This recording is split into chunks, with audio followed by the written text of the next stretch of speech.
Attention is a rare commodity today. A couple decades ago, content was hard to come by, let alone content of utility, and yet today we witness an opposite case. Even subjected to rigorous and ruthless filtering, the content of this event alone has a scope that moots any attempt to consume it all. We cannot be at all talks, we cannot read all papers. You chose to pay this rare commodity by deciding to be in this room or to watch this recording, and I thank you by doing my personal best to make this time useful. I'm here today to present my take on a new character animation system prototype, HyperPose. As you have noticed, we're rather talking about its shadow. The naming was chosen because of two reasons. First, we're not capable of perceiving four-dimensional phenomena, or as I will argue, even a three-dimensional one. And second, because we're talking about the technology in its early stages or in sort of a superposition, which is yet to collapse to a defined state. My name is Alex Bereznyak, and I serve as Director of Central Animation Technology Team, also known as CAT, at the pleasure of Activision Blizzard King, or Xbox Studios if you prefer. I've delivered a number of talks at GDC, London Tech Week, other public conferences and roundtables, and numerous internal summits at Ubisoft, Electronic Arts, Activision Blizzard King. Some of you privy to those talks may harbor certain expectations. The unattainable but highly sought-after format of content of Stephen Hawking and delivery of George Carlin is quite amusing to me, again, as an unreachable goal. And I might keep chasing it in the future. However, today I want to focus on content, not delivery. I do not aim to leave you entertained, but intrigued and hopefully stimulated.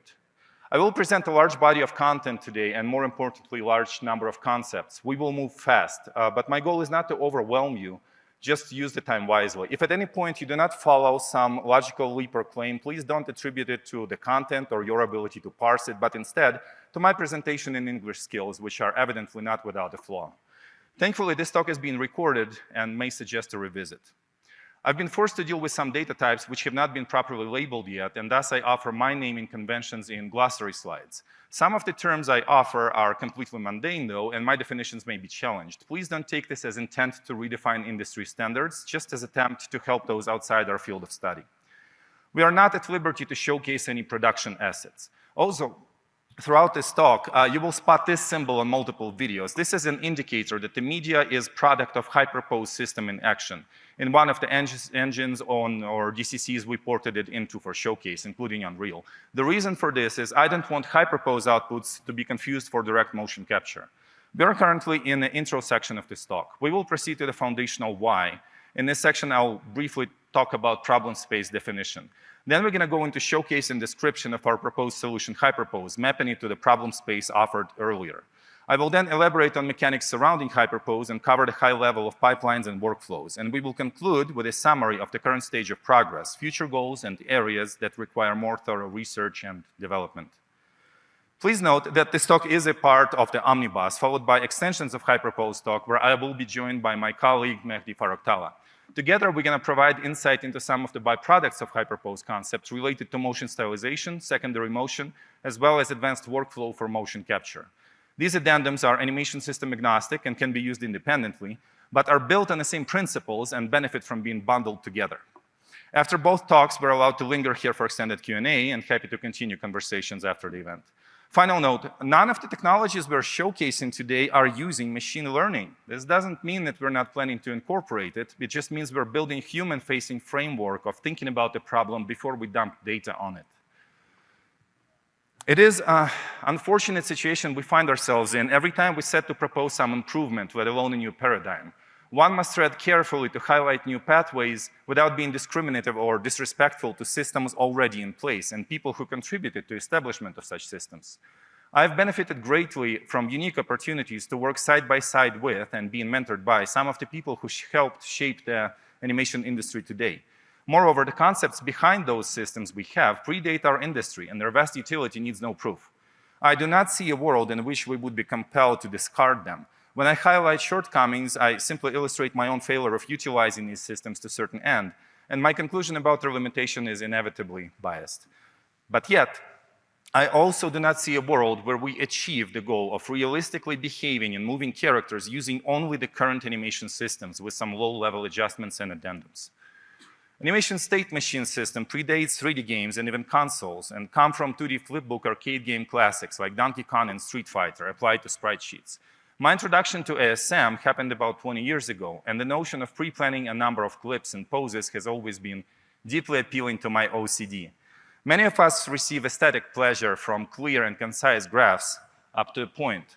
To quote Rococo, a state machine with various sub-states becomes challenging to comprehend. And pertaining to animation, finite state machines are continuously expanded to either add functionality or realism or both, and sometimes feel not so finite anymore. Excuse me. A decade-old anecdotal evidence suggests that typical AAA game holds about 1 million frames of animation, or about 10 hours, and this number grows every year. Even if we can afford them footprint-wise, there is an evident problem of structure management and the inability of human mind to reason about such amounts of states. On top of scalability, I believe ASM approach has forced some unrealistic choices. One concern is hard split between locomotions and interactions, and split that in real life is ambiguous at best, since there is no specific single frame at which, using this example, chair is entered or abandoned. Another concern is vast number of motions humans perform on casual basis. Any intricate footwork, for example, in real life demands thousands of actions we're not even aware of. To paraphrase Simon Clavier, we end up with motions labeled left foot forward, strafe right, 45-degree left turn to stop, good luck with that. And that is if we even bother labeling them. Again, for thousands of actions, consistent labeling is not feasible, not least because there is no consistent segmentation. There has been little evolution over 40 years of ASM service. Rather, we observed expansion, contemporary games using data of higher quality and quantity, but in the same core manner. ASM is very robust, predictable, and completely unrealistic. Lego bricks are poor components to build a basketball. This dooms us to showcase much repetition and proverbial motion tiling, a case of hitting the same pose over and over and over again in a short duration of time, adding seams where realism has none. I consider some drawbacks coming from the fact that state machines were repurposed for animation, not designed. Blend spaces, additive layers, conditional blends, and such were further attempts to fit a square peg into a circle hole, and so inevitably came the time to design a system for animation. In 2013, I joined Ubisoft, and I was promptly introduced to a very special person. At our first meeting, he had a build open with a knight running around. His name is Michael Butner, and back in the day, he called his tech motion fields, later renamed to motion matching. This changed my life forever. To this day, and it's been over a decade, I've seen very elaborate and borderline genius setups of ASM, and none of them hold a candle to that knight running in my memory. More than that, I realized ASM is not the only game in town. And where there's two, there's probably more. MM has been adopted widely as of today, and yet it has not been completely solved for non-locomotion interactions and artistic agency, falling back to ASM. In part due to latency necessary when an immediate realistic solution does not exist for given control input. In part due to certain black box nature and unpredictability. Some of the truly brilliant people, Michael Butner, Simon Clavier, Michael Mach, J.C. Delanoy, Jonathan Cooper, and many others, they pushed it to the very limit, and yet there are good reasons why, when MM is implemented, it's placed in one little box called locomotion inside ASM, or wrangled with ML solutions. As I said, there are conceptual and fundamental limitations. For example, tight nav in a room full of obstacles, paired locomotion, full contact world interaction. Granted, our games often require unphysical behaviors, but still, we're talking about cases when a realistic solution should exist demonstrably, and yet no system exists today that can let a character navigate a room crowded with chairs in a realistic, responsive fashion. I don't believe there is much room to improve either ASM or MM. So I claim there is a solution void and something is coming to fill it. Let us talk about one possible solution, HyperPose. HyperPose is a four-dimensional pose. At its core, it's just a process of low-dimensional sampling of high-dimensional data. I concede we cannot understand 4D. We can barely understand 3D, parallax at best. You see me, a supposedly multi-dimensional object, as 2D, the same as the image on the screen. Our perception is limited and easily fooled, but thankfully we can reason about things we cannot understand. In internal talks, I often assert that any compact high-dimensional object has the capacity to encapsulate vast low-dimensional data. Forgive me for the best example I can give, but it's a very clear one. A compact roll of toilet paper, if unrolled, can cover a large area, and the finite 3D pose can have a seemingly infinite number of shadows. For such 2D projections, then, an asset assumes new meaning based on perspective. Applied to poses, what we perceive as motion is just a set of samples of reality at an interval. Such states can be collapsed to an object holding all possible data points, which for animations we usually perceive as motion clip. However, instead of sampling it per frame with time slider, we can overimpose all samples. This in itself has little utility until we come up with deterministic coordinate frame transform per pose. We need consistent placement of the topmost hierarchy joint, the root. This in turn allows us to represent each static pose in shared space, deriving a basic hyperpose of specific motion or for all of them. In itself, this is just a different way of representing the same data. However, this representation opens up some interesting possibilities. If we provide a robust mechanic to sample states of this object and reason about their similarity, we can represent the object as a whole as a set of those samples and their interpolations.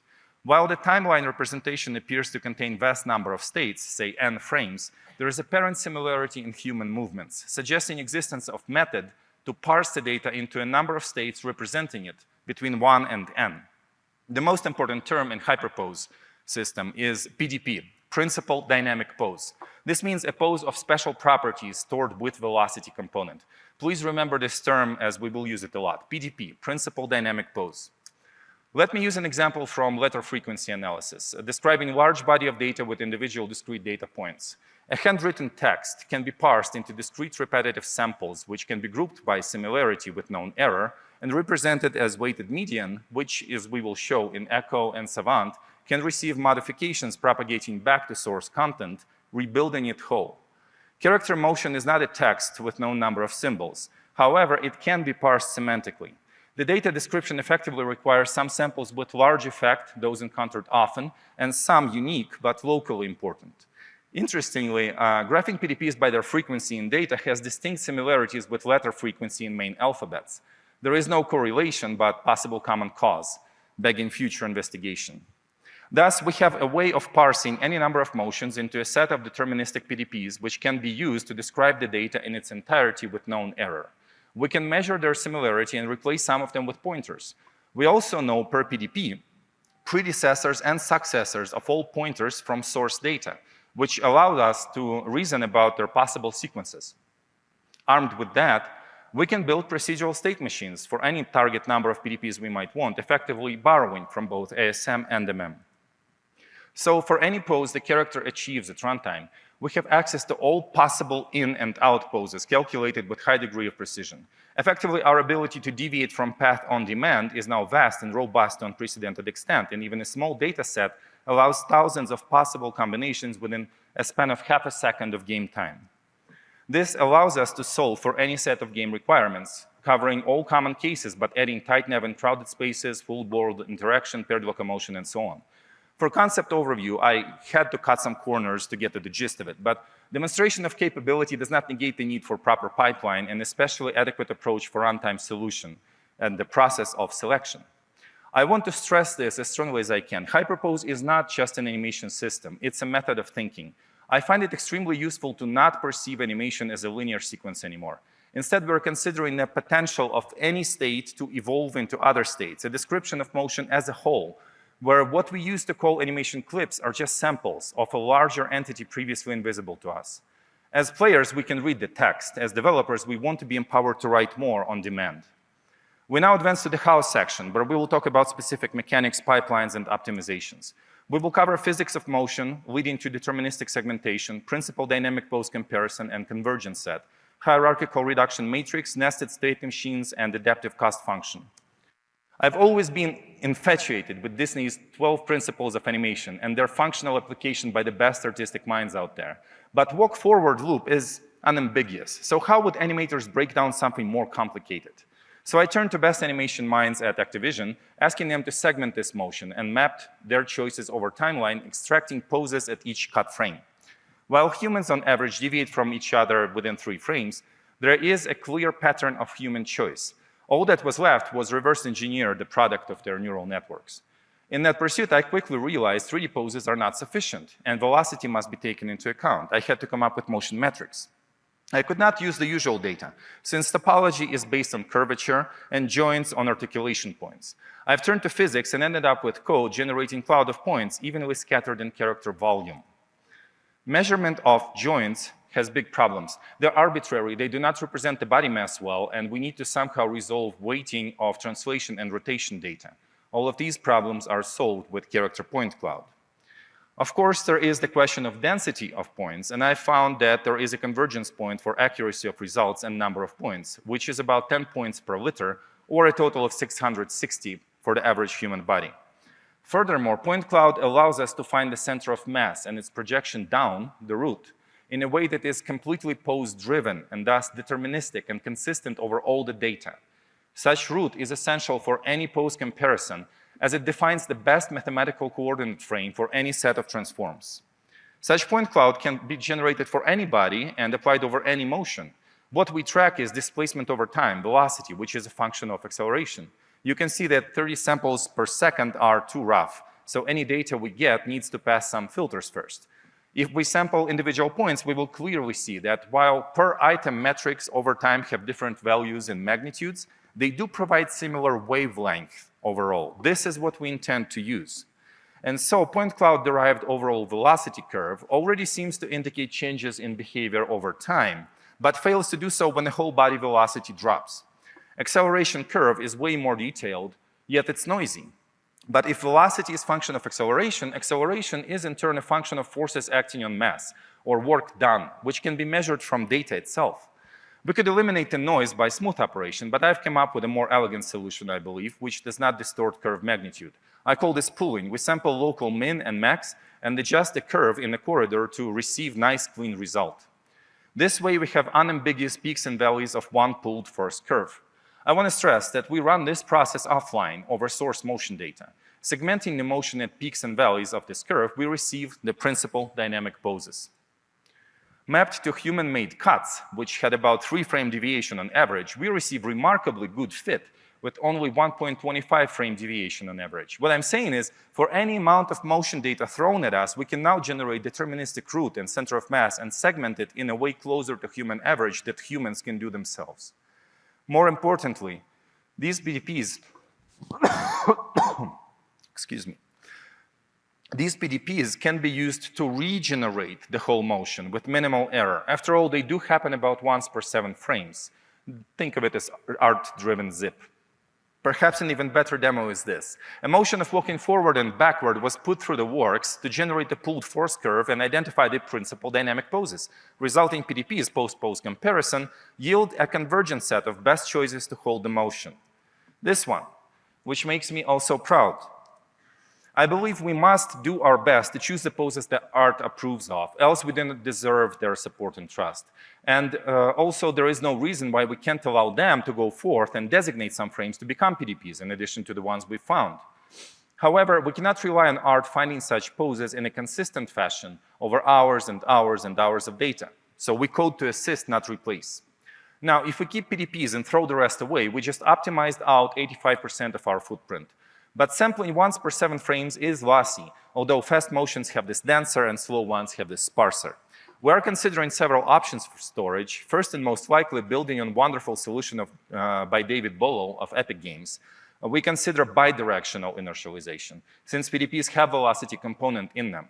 Second option is adding so-called scaffolding PDPs in between each pair of the original ones, which is demoed on the bottom, and I think you will agree the fidelity does not seem to be lacking. Finally, for each PDP, we can just store source frame sequence. This does not diminish our packaging much because we're not saving on just PDPs. After all, optimizing out only 85% of the data by reproducing it with PDPs instead of frames is merely acceptable but not impressive yet. We save on removing redundancy. We know PDPs repeat, albeit not verbatim. And the more data we feed into the system, the higher the redundancy of new additions. On our path to acquire the metrics for that, we need to solve the basic problem of comparing 2 PDPs. What we're looking for is the capacity to blend from A to B and back, or back. Offset between nodes' position in A and B divided by nodes' velocity. Effectively, we output the cost of 0 for self-comparison, since offset to cover is 0, and the cost of 1.0 means there is just enough motion in the node as it is to blend into the candidate position. This always means that the faster the motion, the better it blends. Considering the vast amounts of data to compare, we of course have to go lazy first. First checking center of mass, which eliminates about 75% of work, but still holds about 40% of false positives. Then we can iterate, increasing node count until finally using the point cloud itself. And we only compare peaks to peaks and valleys to valleys, of course. These poses look similar in 2D, but their 3D may be quite different.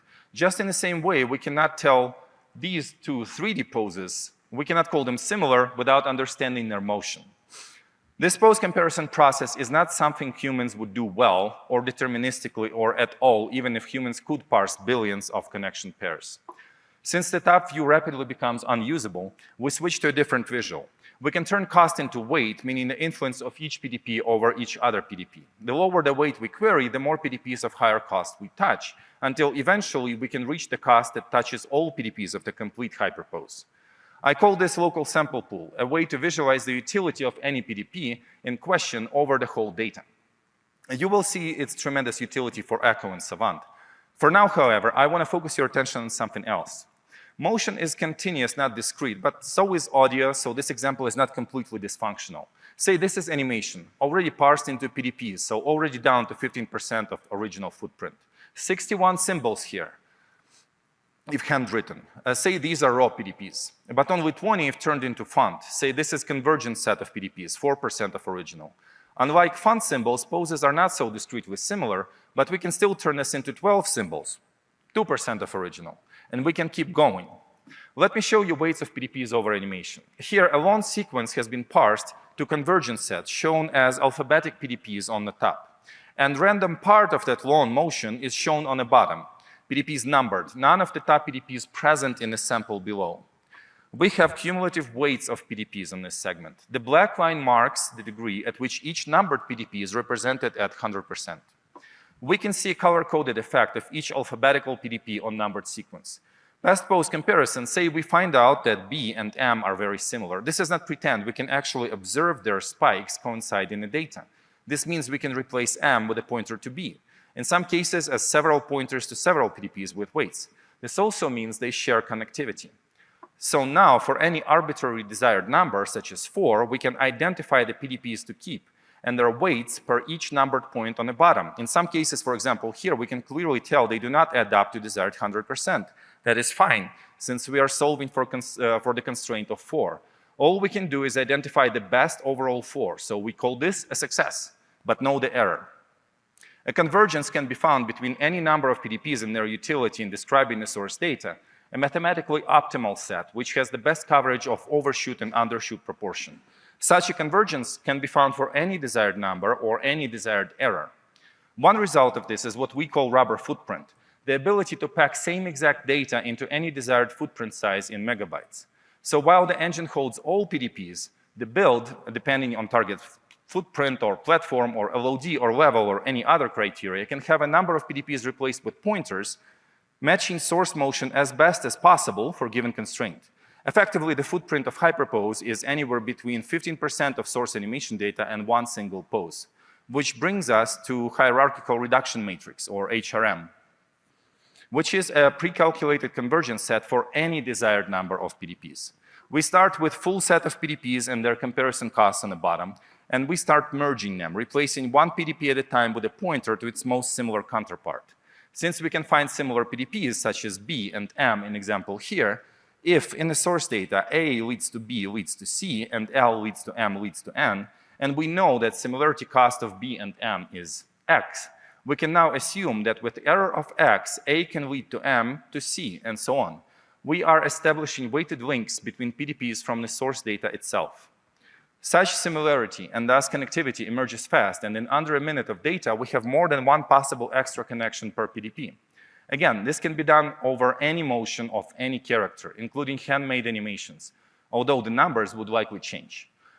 As we add linear data, the number of connections grows exponentially. Thus, for any level of HRM, we can build a state machine. I prefer to call it nested procedural state machine, meaning we can choose on which level of HRM we want to calculate things.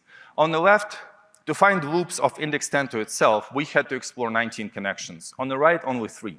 Given that average time duration between PDPs is about 1/4 of a second, when it comes to future planning and exploring options, the number of options to consider grows exponentially.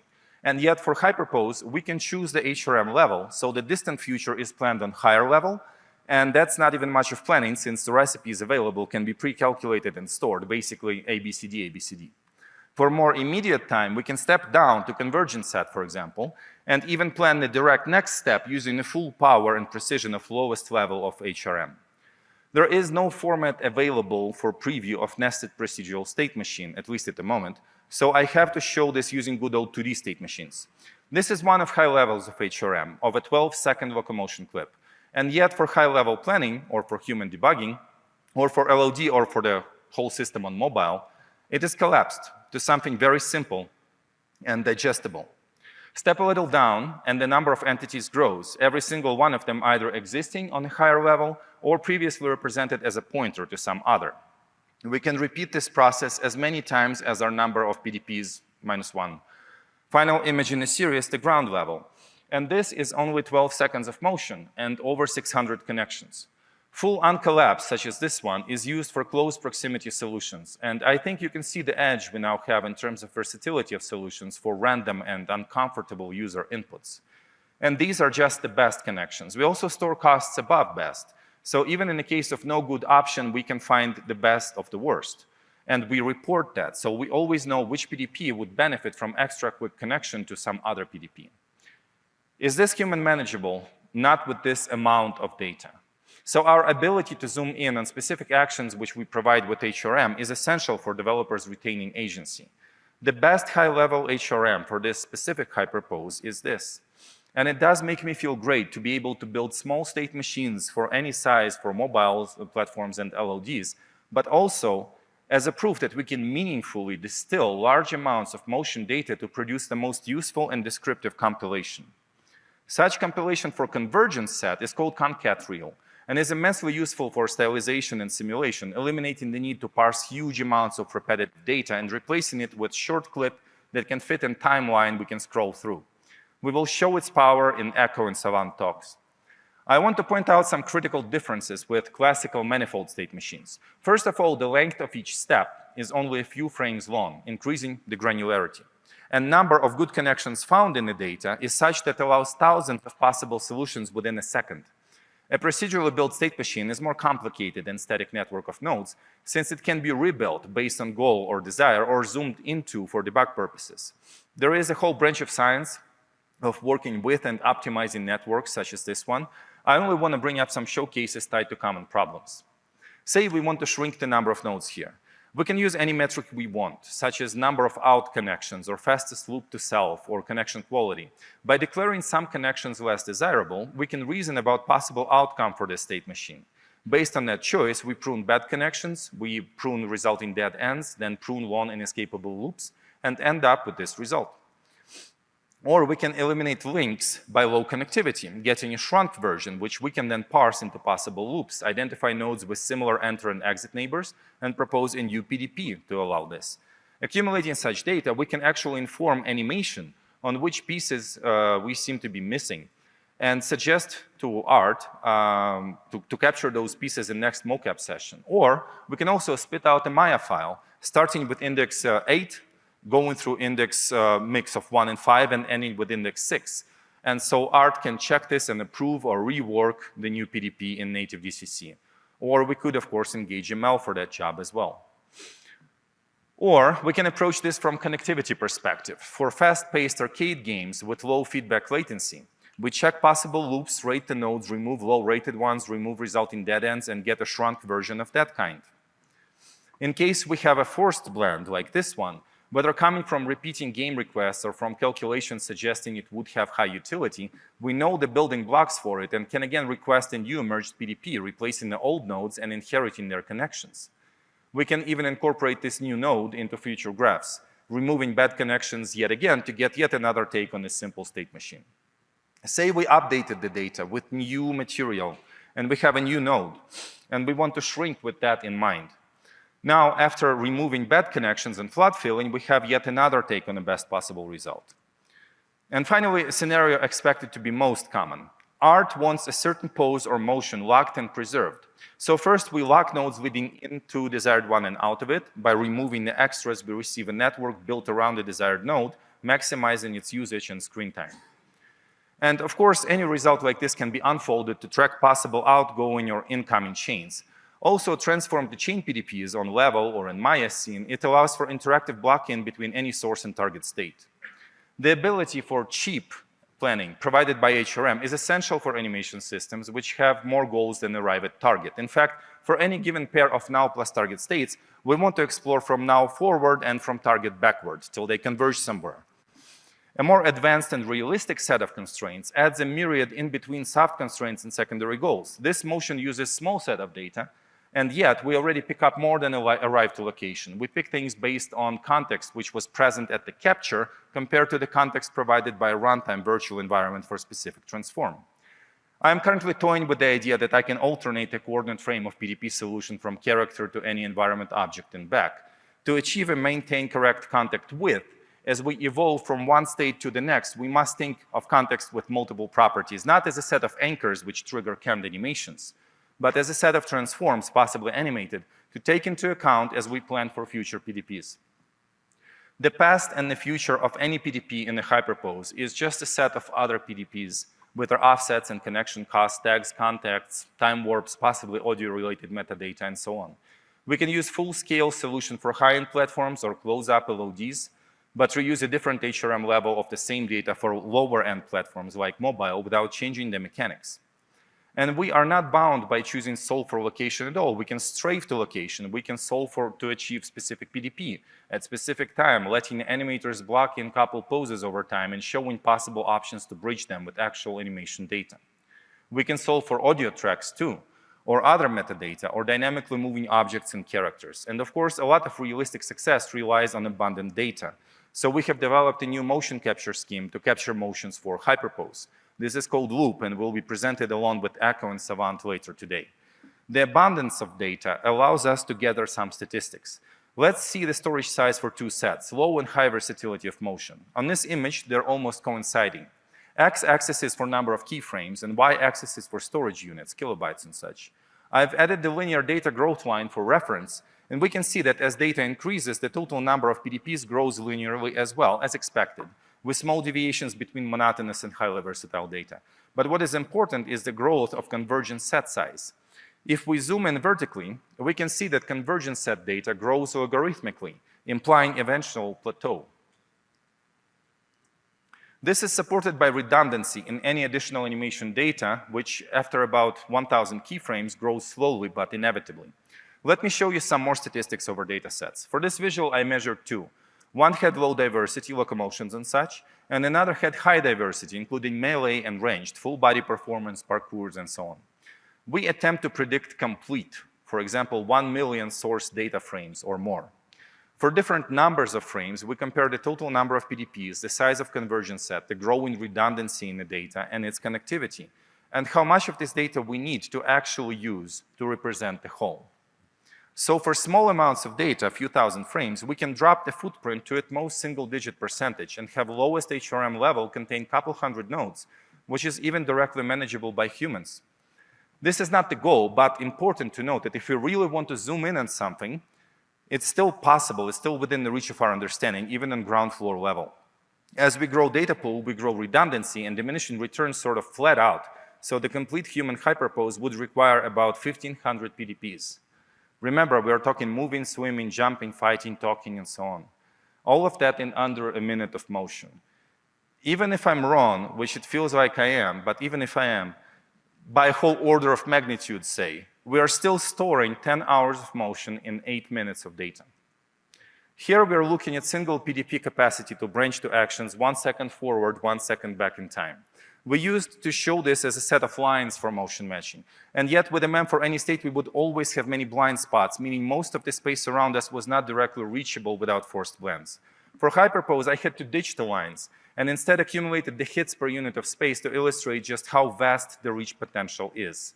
We are effectively guaranteed to have a ton of immediate options for the player-controlled character. At the same time, NPC-wise, not only are we guaranteed to have multiple solutions for any now plus target pair, but given the breadth of possibilities, we finally can solve for secondary things, like touch objects as you turn corners, or look certain way while moving, or deliver this audio bit with gestures. And so the impossible becomes achievable.